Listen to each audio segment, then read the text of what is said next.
Rain poured like 1,000 whispered regrets.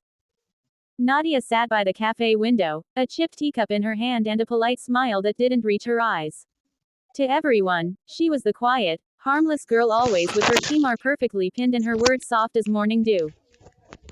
But if you looked closely, you'd see her fingers tremble whenever someone asked, "So, where's your family?" She'd always reply with a tiny laugh, "There, around." Around where? No one knew. That afternoon, fate decided to embarrass her as usual. Her worn-out sandal strap snapped right in front of the madrasa gate. She bent down, fumbling, muttering under her breath, "Ya Allah, not today, why do my problems always choose public places?" A voice chuckled above her. "You know, I think your sandal just declared war against gravity." She looked up, and there stood Amar.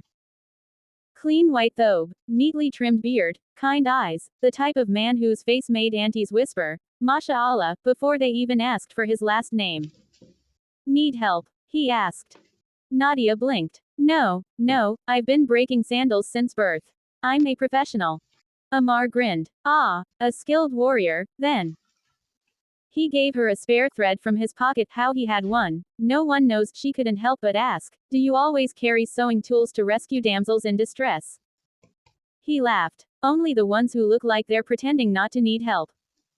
She smirked. "So, all women then?" He raised a brow. "You're sharp." She flipped her khimar dramatically, which accidentally smacked him in the face.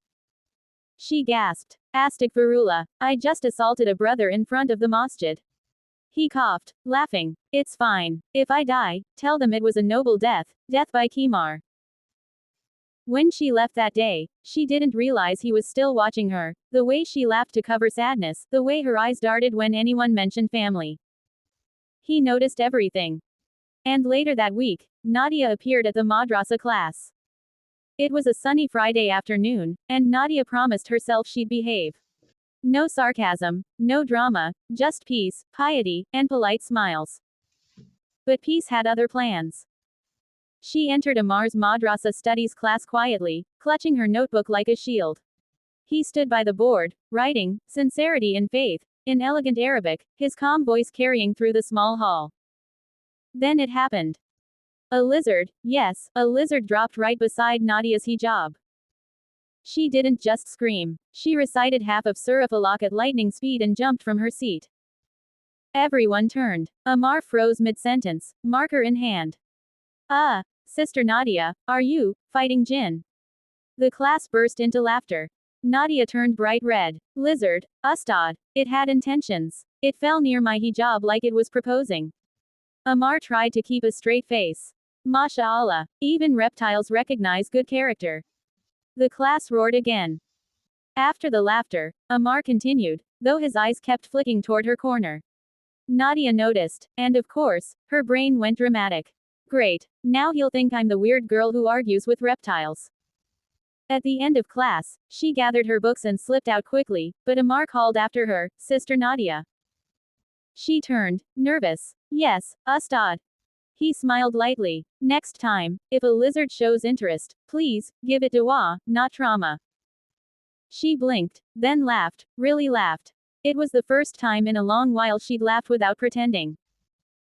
That evening, as Amar walked home, his friend Hamza teased him. "So, the new student screamed in your class." Amar shrugged, smiling. "She's different." "Different how?" "She jokes to hide pain," he said softly. "I've seen that before."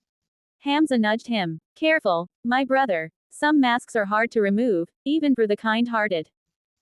Amar looked up at the sky. "Then maybe," he murmured, "it's not my job to remove it, but to show her she doesn't need one." Meanwhile, in her small apartment, Nadia whispered a quiet dua before sleeping. "Ya Allah, if you've sent him into my life, let it be for healing, not heartbreak." She didn't know that on the other side of town, Amar made a similar dua.